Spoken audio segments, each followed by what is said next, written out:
الرجیم بسم اللہ الرحمن الرحیم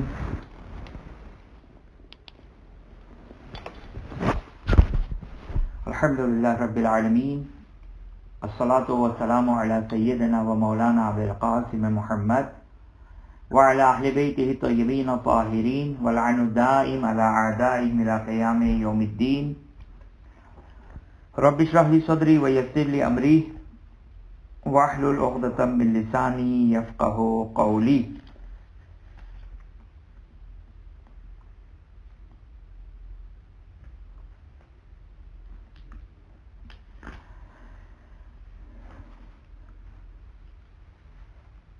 ہماری گفتگو مسئلہ نمبر 209 غسل جنابت کے احکامات بیان ہو رہے تھے، اور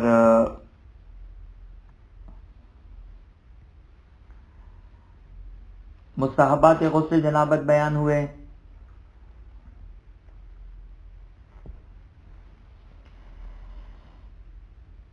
اور پھر کچھ احکام غسل سے متعلق۔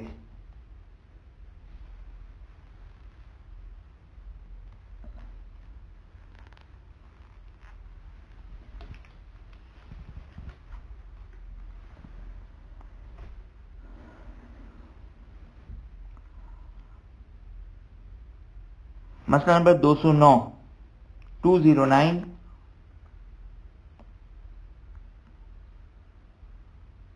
نہیں، معذرت کے ساتھ 205، مسئلہ نمبر 205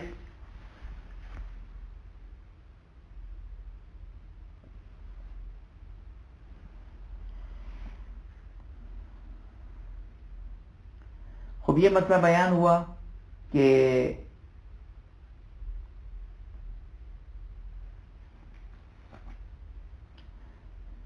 اگر غسل کے درمیان حدث اصغر سرزد ہو جائے تو اگر غسل جنابت ہے، یعنی دو حصوں میں ڈیوائیڈ کریں، ایک غسل جنابت، ایک باقی غسل، حدث اصغر ڈیورنگ غسل اگر ہو جائے تو اگر غسل جنابت ہے تو اس کی ڈیٹیل مسئلہ نمبر 204 میں بیان ہو گئی۔ 204 میں اگر غسل جنابت کے درمیان حدث اصغر، اگر غسل جنابت کے درمیان اگر غسل جنابت کے علاوہ باقی کسی اور غسل میں حدث اصغر ہو جائے، غسل نفاس، غسل حیض، غسل مس میت، غسل جمعہ، غسل کوئی بھی مستحب غسل، اگر غسل کے درمیان اگر غسل جنابت کے علاوہ حدث اصغر سرزد ہو جائے، آگے سیستانی کا سیم مسئلہ ہے۔ کیا مسئلہ تھا غسل جنابت میں؟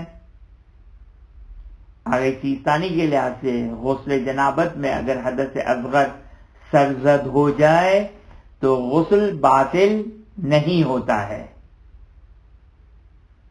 اگر غسل جنابت کے درمیان حدث اصغر سرزد ہو جائے تو آغائی سیستانی کے لحاظ سے غسل جنابت میں باطل نہیں ہوتا ہے، اسی طرح باقی غسلوں میں بھی غسل باطل نہیں ہوتا ہے۔ لیکن آگے خوئی کے لحاظ سے غسل جنابت کا مسئلہ الگ تھا۔ اگر غسل جنابت کے درمیان حدث اصغر سرزد ہو جائے آگے خوئی کے لحاظ سے تو وہ غسل باطل اور دوبارہ سے غسل کرنا پڑے گا۔ اور آغاز خوئی کے لحاظ سے باقی کسی غسل میں اگر حدث اصغر سرزد ہو جائے تو آغاز خوئی سیم ایز آغاز سیستانی فرماتے ہیں کہ غسل باطل نہیں ہوگا. بس آغاز خوئی کے لحاظ سے غسل جنابت کا الگ مسئلہ ہے، باقی غسلوں کا الگ مسئلہ ہے. لہذا اب توجہ کریں، لہذا وہ جو ایک ایگزامپل، ایک ایڈوانٹیج جو آگئے سیستانی والوں کا 204 میں بیان کیا تھا، 204 میں بیان کیا تھا، آگئے خوئی کے لحاظ سے وہ ایڈوانٹیج 205 میں مل جائے گا. کیا؟ مثلا ایک خاتون نے اپنے پیریڈ کا غسل کیا، آغاز خوئی کی مقلد ہو، آغاز سیستانی کی مقلد ہو، غسل کیا اور غسل کرنے کے بعد فار ایگزامپل غسل کمپلیٹ ہو گیا، 2 دن کے بعد ایک مختصر نیل پالش نظر آئی خاتون کو، سر و گردن 1 باقی بدن 2، ایک مختصر سی نیل پالش نظر آئی، 2 دن پہلے غسل کیا تھا، غسل حدث اصغر سرزد ہو گیا. اب یہاں پر نیل پالش لگی ہوئی ہے جو پانی پہنچنے کے لیے رکاوٹ ہے، اب کیا کریں؟ دوبارہ سے غسل کریں؟ نہیں، غسل جنابت کے علاوہ آگے خوئی یا خوئی کا مسئلہ بتا رہا ہوں، غسل جنابت کے علاوہ آگے سیستانی کے لحاظ سے غسل جنابت ہو یا کوئی بھی غسل ہو یہ فائدہ مل جائے گا. آگے خوئی والوں کے لیے جو ہے وہ آگے خوئی والوں کے لیے غسل جنابت کے علاوہ باقی غسل میں، اب خاتون کو مثال کے طور پر نیل پالش نظر آئی تو ضروری نہیں کہ پورا غسل کریں، بلکہ اس نیل پالش کو ریموو کر کے پانی غسل کی نیت سے اس کے اوپر پانی پھیر دیں، غسل اس کا کمپلیٹ ہو جائے گا. ہاں 2 دن کی نمازیں قضا کرنی پڑے گی، صحیح نا، وہ نمازیں ظاہر ہے اس کے لیے تو وہ بغیر طہارت کے نماز ہوئی نا 2 دن کی، لہذا ان 2 دن کی نمازوں کی قضا کرنی پڑے گی، لیکن دوبارہ سے غسل کرنے کی ضرورت نہیں رہے گی. خوب، یہاں تک یہ بات واضح ہوئی. کیا ہو گیا خلاصہ؟ توجہ کریں، یہاں پر ہم ابھی تک 2 حصوں میں ڈیوائیڈ کیا تھا، اب ہم 3 حصوں میں ڈیوائیڈ کرتے ہیں. غسل جنابت، باقی غسل اور خواتین کا مستحاضہ متوسطہ، کہ یہ ڈیٹیل اپنے مقام پر خاتون کے لیے، خواتین کے لیے، جس کو ہم چھوڑ دیں گے دمائی ثلاثہ کہ خواتین کے جو احکامات ہیں اس کے لیے پھر کسی اور موقع پر جو ہے وہ دیکھ سکتے ہیں.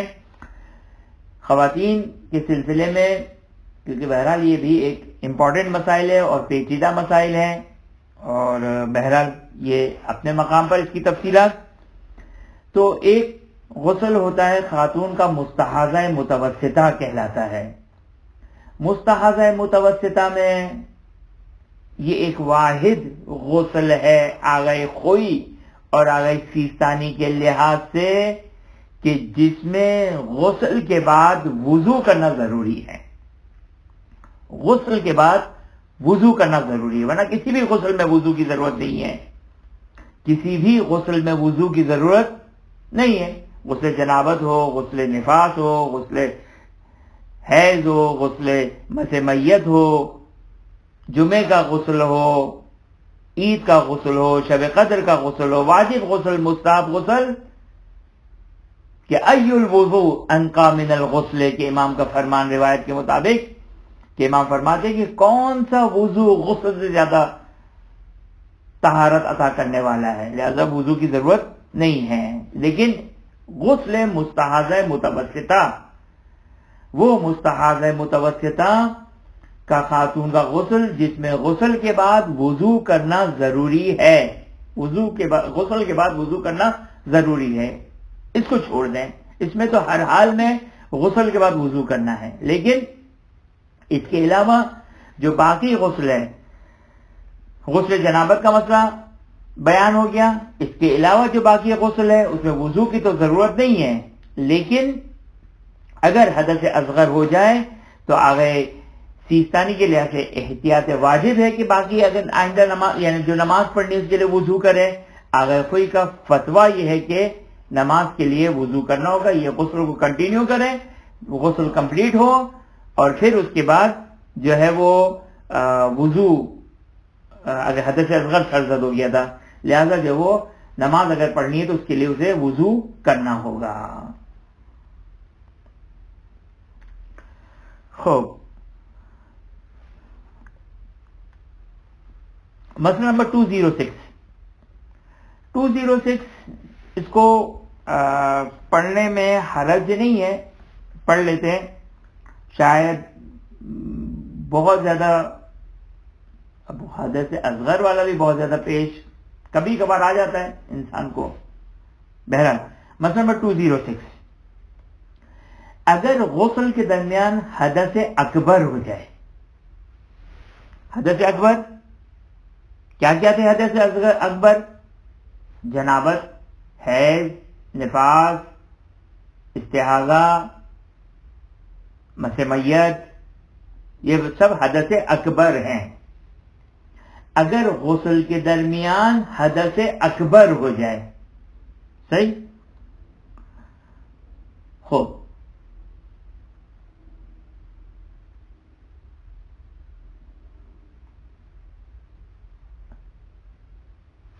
دو قسمیں ہیں، دو کنڈیشن ہیں، دو ڈویژن ہیں. اگر سیم حدث اکبر ہوا ہے یا سیم نہیں ہوا ہے، سیم ہوا ہے یا سیم نہیں ہوا ہے. اب ایگزامپل دے دوں میں کہ مثلا ہم نے کسی میت کو غسل دیا، ہم نے کسی میت کو ٹچ کیا، معذرت کے ساتھ ہم نے کسی میت کو ٹچ کیا، اب غسل مس میت واجب ہو گیا. ہم نے سر و گردن دھویا، سر و گردن دھونے کے بعد ہم نے اتفاق سے دوبارہ واش روم سے باہر نکلے، پھر میت کو ہم نے ٹچ کیا، تو اب حدث اکبر غسل کے درمیان میں، یہ اس کی ایک ایگزامپل. باقی ایگزامپل آپ خود بنا لیں، صحیح. تو یہ جو ہے وہ سیم سچویشن یعنی سیم ہی حدث اکبر جس کے لیے ہم غسل کر رہے تھے، غسل کے درمیان ایک اور مرتبہ غسل حدث اکبر سرزد ہو گیا. کیا کریں؟ کوئی آگے سیستانی دونوں حضرات فرماتے ہیں اس کا غسل زیرو، اس کا غسل ختم، دوبارہ سے غسل کرے گا. اب حدث اکبر کی بات ہے. فرسٹ سچویشن کیا تھی؟ فرسٹ سچویشن یہ تھی کہ سیم حدث اکبر، صحیح. اب ایک اور چلے ایگزامپل دے دوں میں، یا کافی ہے میرا خیال ہے. مثلا ایک خاتون جو ہے وہ اپنے پیریڈ کا، حیض کا غسل کر رہی ہے اور حدث اکبر کا غسل ہے.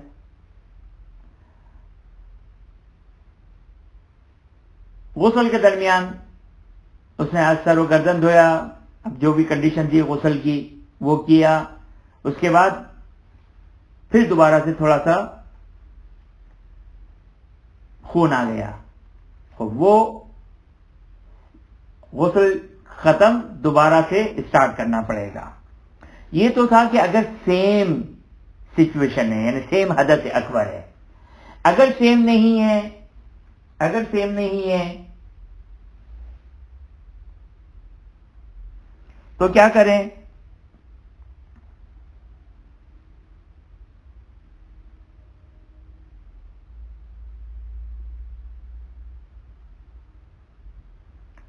مثلا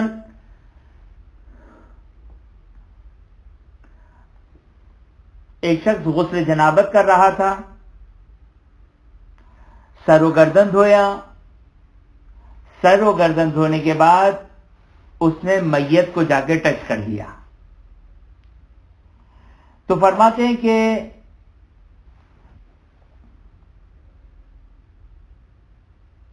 اس کا پہلا غسل باطل نہیں ہوگا. اب اس کا دو آپشن ہیں، اس کو کمپلیٹ کریں، ایک اور غسل کریں، اور یہ بھی کر سکتا ہے کہ ایک غسل کو دونوں کے لیے دوبارہ سے انجام دے. یہ دونوں جو وہ پاسبل ہے. بس آسان کیا ہے؟ آسان یہ ہے تمام سچویشن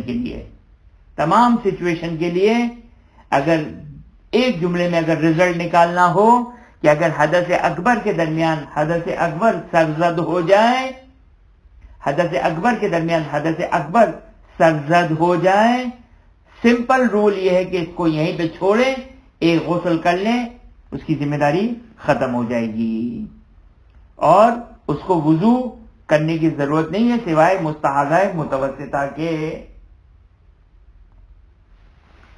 خوب، مسئلہ نمبر 207.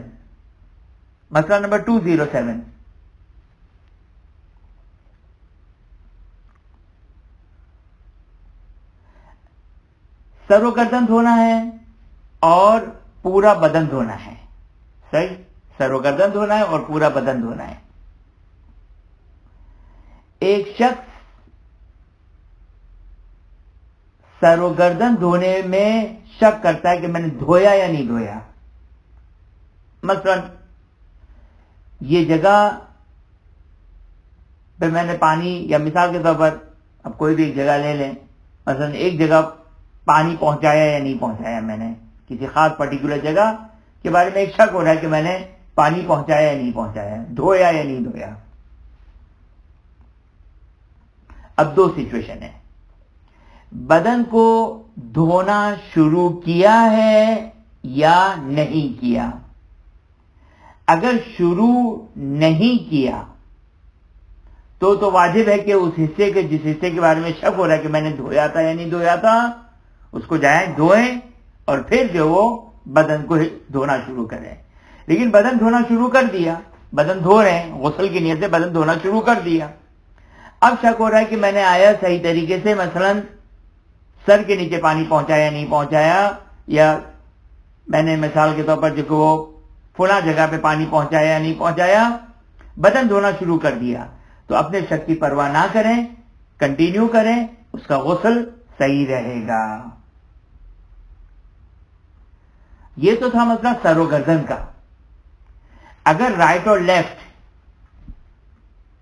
مثلا یہ میرا رائٹ، یہ رائٹ، لیفٹ دھوتے ہوئے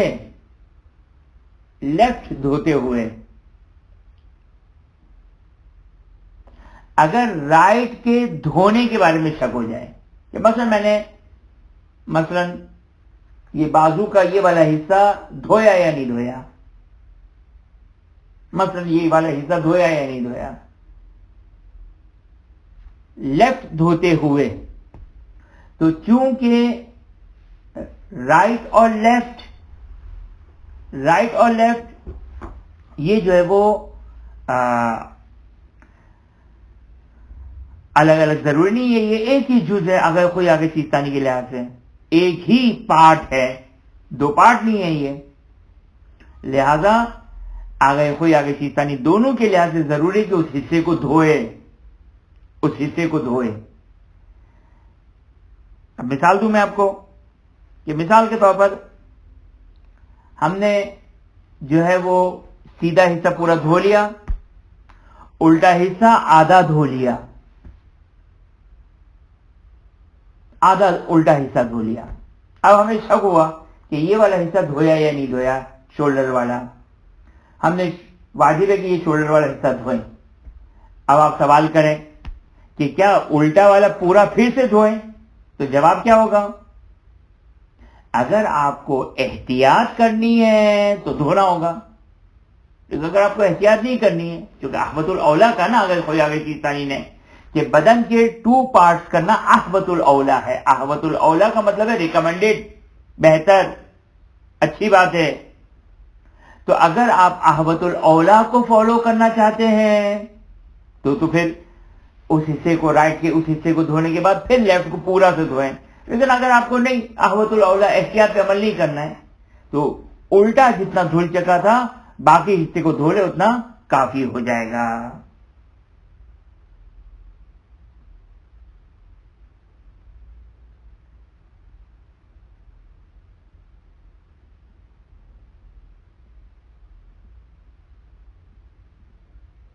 خوب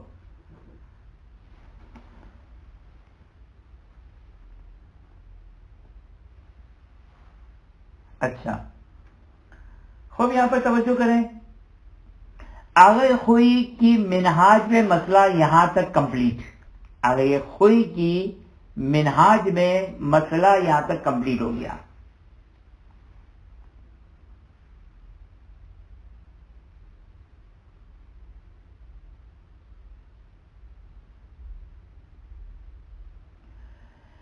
آغا سیستانی نے ایک مسئلہ بیان کیا ہے. آغا خوئی کا بھی ہم مسئلہ دیکھتے ہیں. عروۃ الوثقی میں آغا خوئی نے یہ مسئلہ بیان کیا ہے.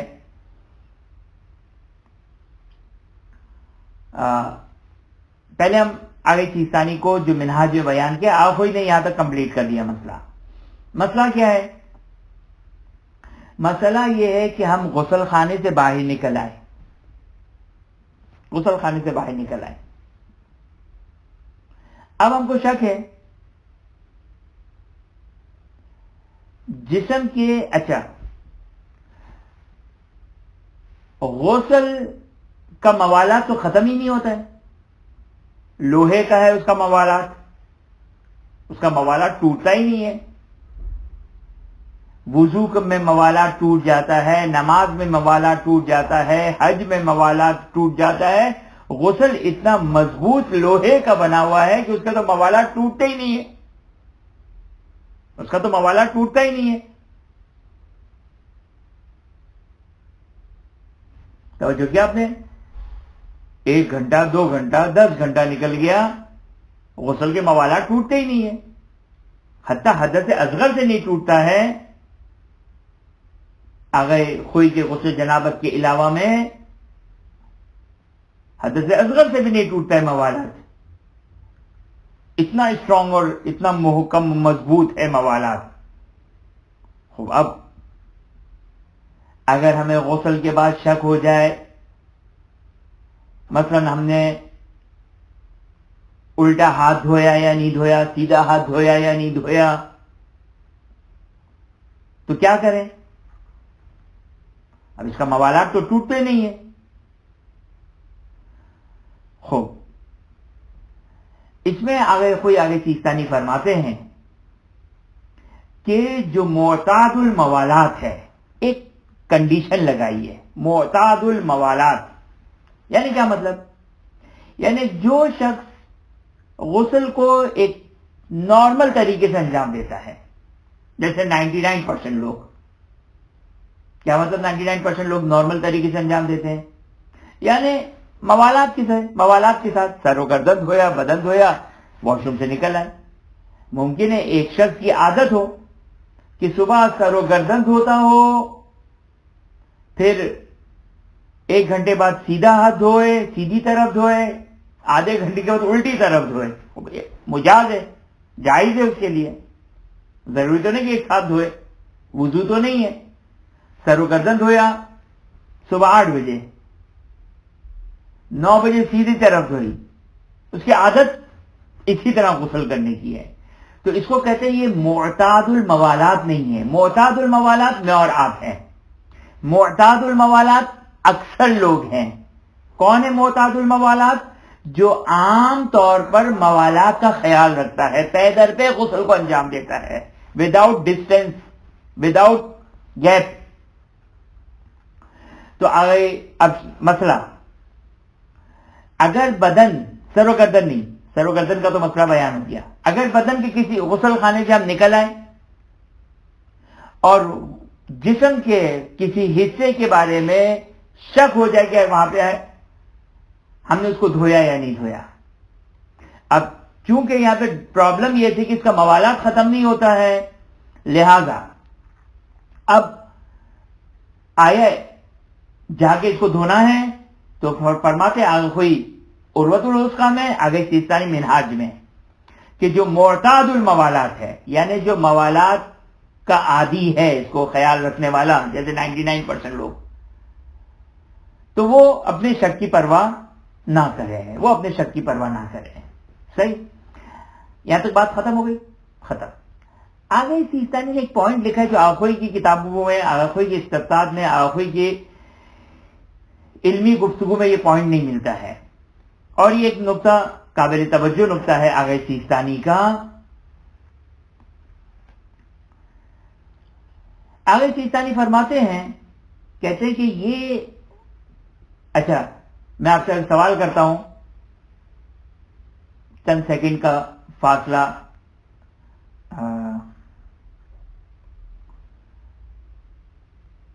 چند سیکنڈ کا فاصلہ دوں گا، اگر جی چاہے تو جواب دے دیئے گا، کہ اگر معتاد الموالات ہے اور غسل خانے سے نکلنے کے بعد وہ شک کرتا ہے کہ میں نے جسم کے کسی حصے کو دھویا یا نہیں دھویا، تو کیا کہا آگے سیستانی نے، کہ وہ اپنے شک کی پرواہ نہ کرے. سوال، کس رول کے انڈر میں یہ مسئلہ آتا ہے؟ سوال واضح ہو گیا. وہ اپنے شک کی پرواہ نہ کریں، کون سا رول یہاں پہ اپلیکیبل ہوگا؟ کیوں فقہا کہتے ہیں کہ وہ اپنے شک کی پرواہ نہ کریں؟ ویری گڈ، بہت اچھے، گڈ، بالکل صحیح جواب دیا آپ نے. جی، قاعدہ فراغ، قاعدہ فراغ کے انڈر میں یہ مسئلہ آتا ہے. بہت خوب، شکریہ آپ لوگوں کا. قاعدہ فراغ، اچھا، قاعدہ فراغ کسے کہتے ہیں؟ قاعدہ فراغ اسے کہتے ہیں کہ آپ ایک عمل سے فارغ ہو جائیں. مثلا میں نے السلام علیکم ورحمۃ اللہ وبرکاتہ پڑھا، اللہ اکبر اللہ اکبر اللہ اکبر، نماز ختم، نماز سے فارغ ہو گیا. توجہ کیجیے گا، نماز سے فارغ ہو گیا. اب مجھے شک ہو جائے نماز کی کسی چیز کے بارے میں، تو شریعت کہتی کہ اپنے شک کی پرواہ نہ کرو. رول ہے قاعدہ فراغ. بس قاعدہ فراغ یعنی کسی عمل سے آپ فارغ ہو جائیں. خوب، آگے سیستانی فرماتے ہیں کہ یہ قاعدہ فراغ جاری ہونے کے لیے کنڈیشن ہے. اب ایک مسئلہ بیان کرتا ہوں میں آپ کی خدمت میں، ایک مسئلہ بیان کرتا ہوں آپ کی خدمت میں. ایک مسئلہ ہے، اگر کوئی نہیں مانتے ہیں، کوئی کا فی الحال مجھے ڈاؤٹ بھی ہے، کہ مثلا ایک شخص نے، اب میں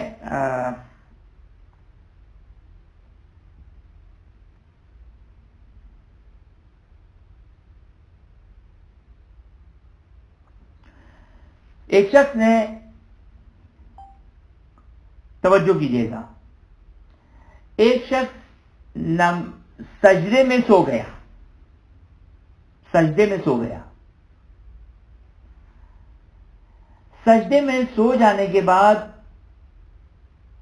اسے جب اٹھا تو اس کو شک ہو رہا ہے، کیا ہے میں نے نماز پڑھی، نماز فجر پڑھی، یا نماز کے سجدے میں ہی سو گیا تھا میں.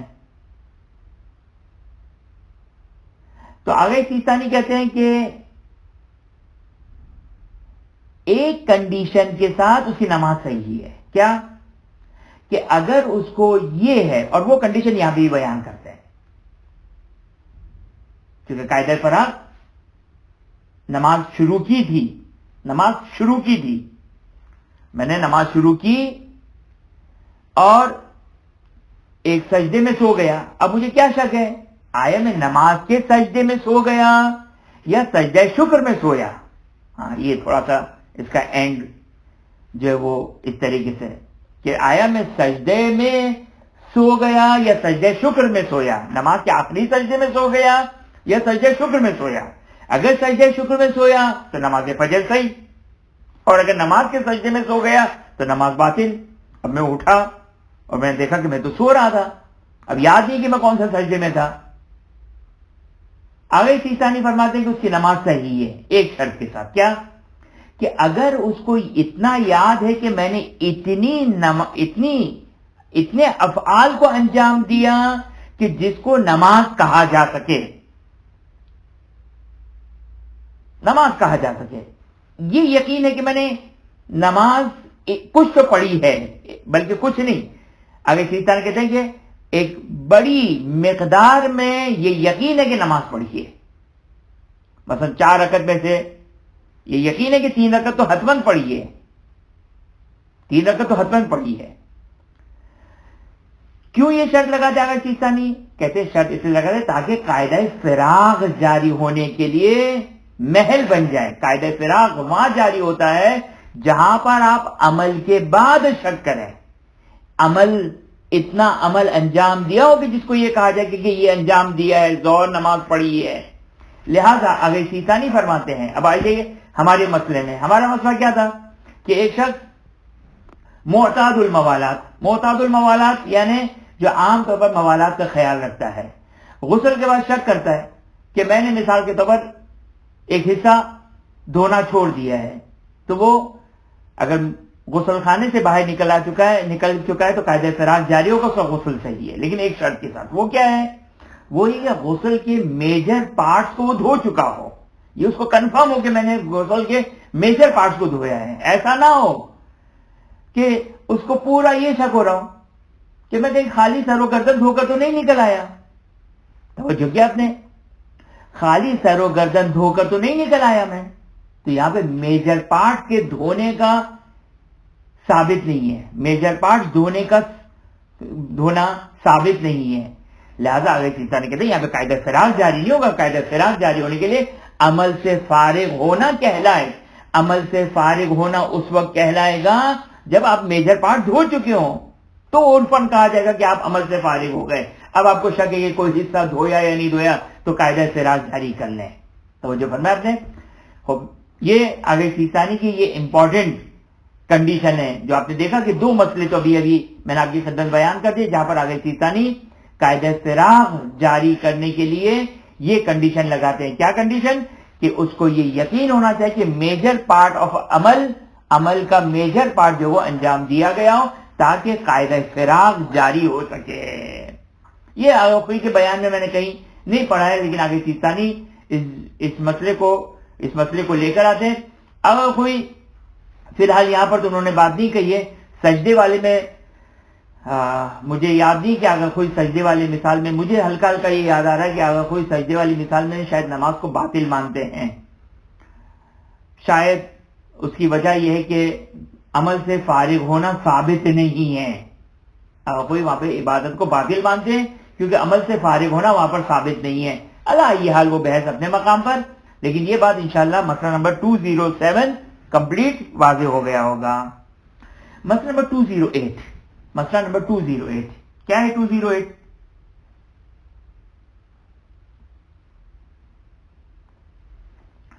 دیکھیں، وضو میں اگر کوئی شیطانی نے ایک بات کہی تھی، آخوئی نے وہاں پہ وہ بات نہیں کہی، لیکن یہاں پر یہ بات کہی ہے، وہاں پہ مجھے یاد نہیں ہے، ظاہراً تو نہیں کہی تھی، لیکن یہاں پر ایک بات کہی ہے، آخوئی نے بھی، آگے شیطانی نے بھی۔ کیا؟ اچھا، آپ کی خدمت میں ایک بات کہوں کہ یقینی طور پر اگر شیطانی فقیہ ہے، مرجع ہیں، مجتہد ہے، ان کی شان میں کوئی گستاخی تو اصل میری کوئی جرات نہیں، میری کوئی حیثیت نہیں ہے، لیکن یہ بات میں آپ کی خدمت میں عرض کروں کہ آغا سیستانی نے بہت ساری بات جو آغا خوئی کے فتاوا میں تو نہیں ملتی ہے، لیکن آغا خوئی کے درس خارج میں وہ نکات ملتے ہیں، جس سے پتہ چلتا ہے کہ آغا سیستانی نے آغا خوئی کے ان نکات سے استفادہ کیا اور اپنے فتووں میں اس کو بیان کیا ہے۔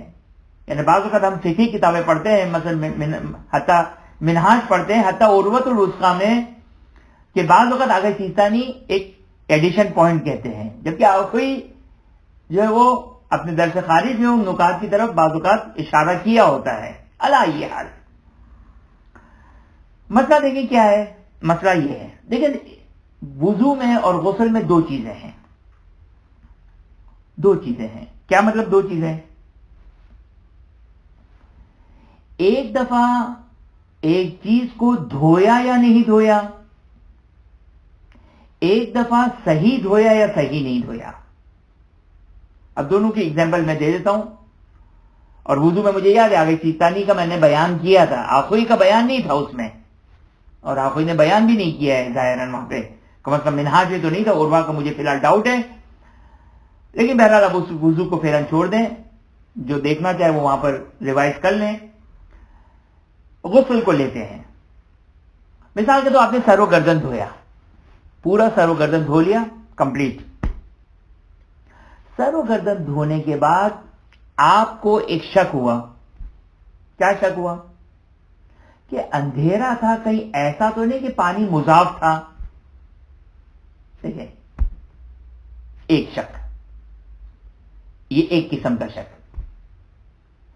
ایک دفعہ شک یہ ہے کہ میں نے سر و گردن دھو لیا, شاید میرے مثلا کان کے پیچھے والا جگہ دھلنے سے رہ گئی, کان کے پیچھے والی جگہ دھلنے سے رہ گئی.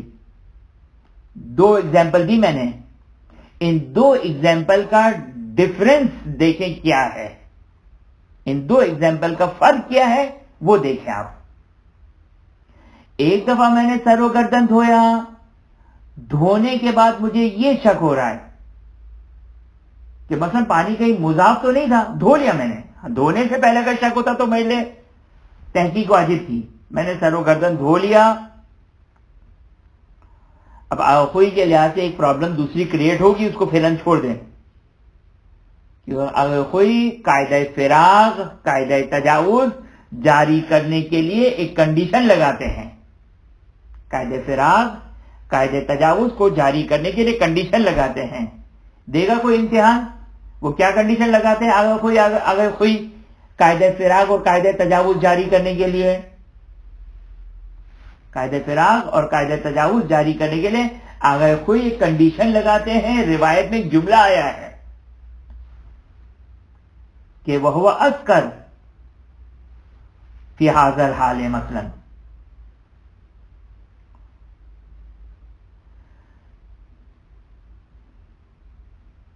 ہو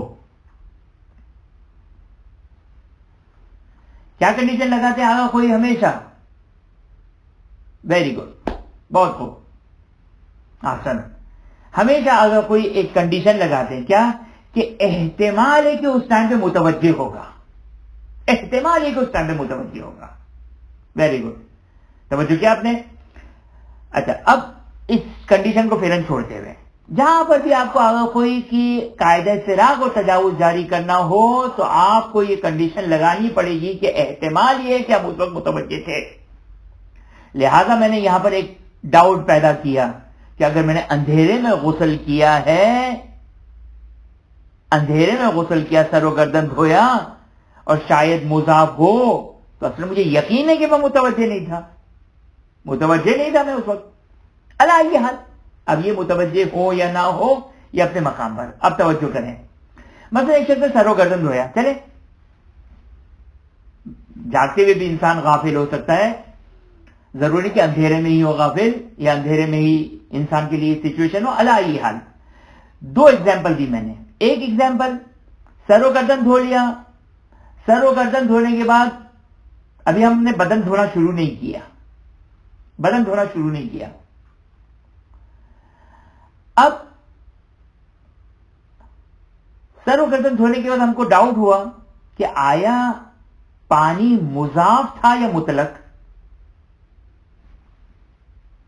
دھویا ہم نے, توجہ کیجیے گا, دھویا ہم نے, خشک کوئی جگہ نہیں رہ گئی ہے, لیکن یہ شک ہے کہ آیا پانی مضاف تھا یا مطلق. دوسری ایگزامپل کیا ہے؟ دوسری ایگزامپل یہ ہے کہ میں نے سر و گردن دھویا, ابھی گردن دھوئی, بدن سٹارٹ نہیں کیا, کان کے پیچھے کسی جگہ کا دھونے کا مجھے شک ہے کہ دھویا یا نہیں دھویا. تو ان دونوں ایگزامپل میں کیا ڈفرنس ہے؟ یہ ڈفرنس ہے. ایک میں شک ہے کہ دھویا یا نہیں دھویا, اور ایک میں شک ہے کہ صحیح دھویا یا نہیں دھویا. توجہ کیا آپ نے. اچھا, نماز کی ایگزامپل دے دوں تو بہت آسان ہو جائے گا. نماز کی ایگزامپل دے دیتا ہوں. اچھا, نماز میں آغا کوئی نے یہ بات کہی ہے, آغا کوئی اگر سیستانی دونوں نے یہ بات کہی ہے, مثال دیتا ہوں میں آپ کو. آپ نے کہا اللہ اکبر، اللہ اکبر، تکبیرۃ الاحرام پڑھی. اب آپ الحمد پڑھنا شروع کرنا چاہتے ہیں، بلکہ اللہ اکبر کو بھی چھوڑ دیں.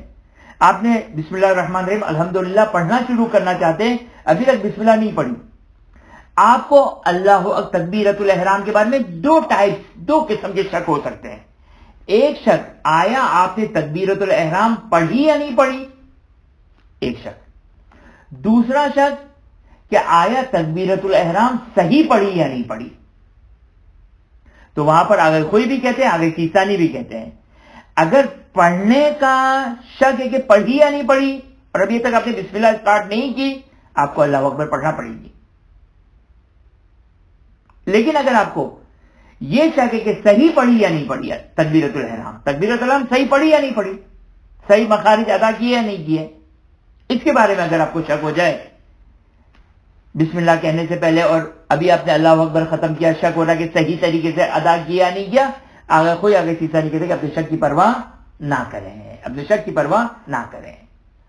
اب یہاں پر بھی اسی طریقے سے ابھی سر و گردن کمپلیٹ کیا ہے، بدن اسٹارٹ نہیں کیا. اگر بدن اسٹارٹ کیا تو کوئی پرابلم ہی نہیں تھی، کوئی پرابلم ہی نہیں تھی. بدن اسٹارٹ نہیں کیا، ابھی سر و گردن دھویا اور شک ہو گیا.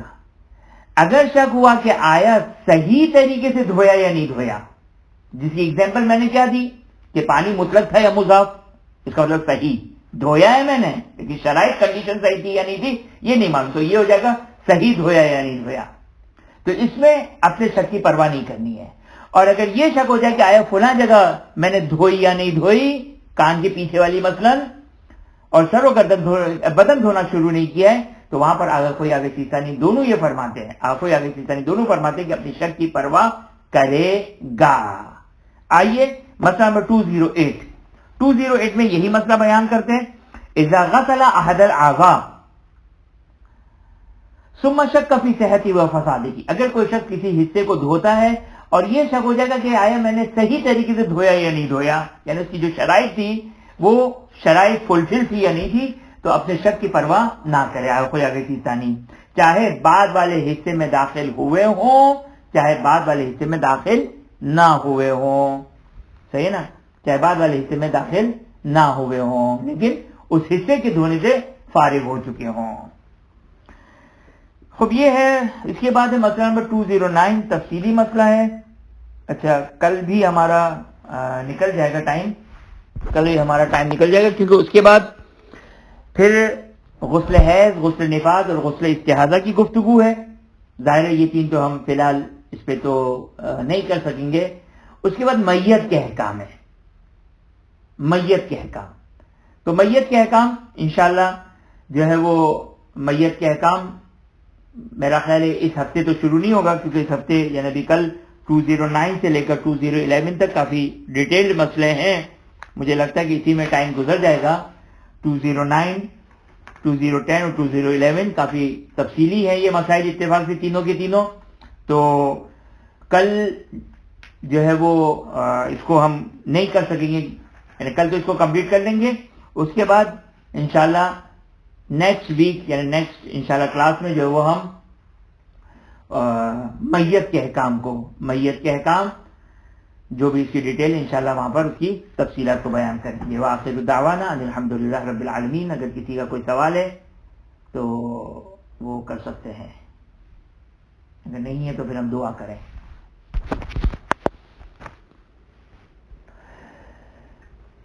یہ سوال تھا کہ آپ نے جیسے کہا تکبیرۃ الاحرام میں اگر شک ہو جائے کہ صحیح سے مخرج سے ادا ہوئی ہے یا نہیں، تو مرجعین فرماتے ہیں کہ آپ اس کو ضروری نہیں ہے دوبارہ پڑھنا. مگر تکبیرۃ الاحرام 2 دفعہ نماز سے پہلے مستحب ہے، تو کیا دوسری دفعہ کہیں جا سکتی ہے؟ اس میں کوئی مسئلہ تو نہیں ہے؟ نہیں کہیں جا سکتی ہے، بالکل نہیں. دیکھیں جو مسئلہ شرعی ہے کہ تکبیرۃ الاحرام سے پہلے 6 تکبیر ہے، وہ تکبیرۃ الاحرام نہیں ہے. 6 تکبیر پڑھنا مستحب ہے، اللہ اکبر اللہ اکبر اللہ اکبر 6 ٹائمز.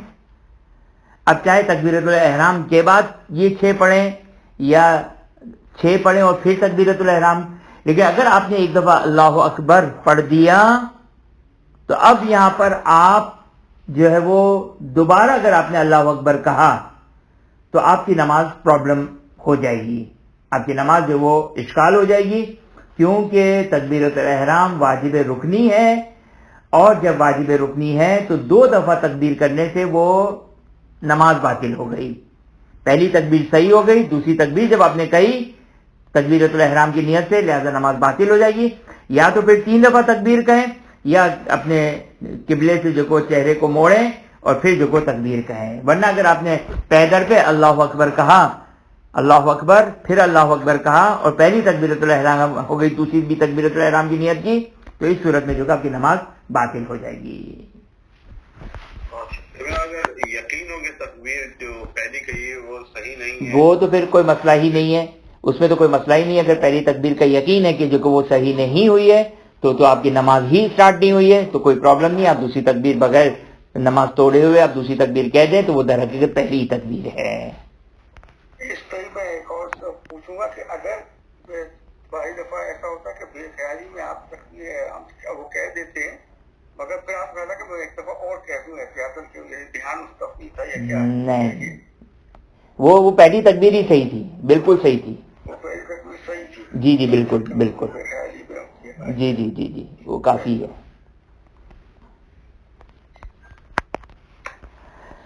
خدا کی بارگاہ میں دعا ہوا کہ خداوند ہمیں علوم محمد و آل محمد علیہ السلام حاصل کرنے کی توفیق عطا فرما، اس پر عمل کرنے کی توفیق عطا فرما، اس کو سمجھنے کی توفیق عطا فرما. حاضر مجلس مومن و مومنات، کل مومن و مومنات کی تمام جائز حاجات کو پورا فرما. جو مومن و مومنات پریشان ان کی پریشانیوں کو دور فرما. منتظمین اور کل مومن و مومنات جو اس دنیا سے جا چکے ہیں، منتظمین کے محرومین، کل محروم مومن و مومنات جو اس دنیا سے جا چکے، تمام محروم مومن و مومنات کی مغفرت فرما. جوار معصوم میں جگہ عطا فرما. اپنی آخری حجت امام عصر زمان سلام اللہ علیہ کے ظہور میں تعجیل فرما. ہمیں ان کے آوان و انصار میں قرار فرما. ربنا تقبل منا انک انت السمیع العلیم.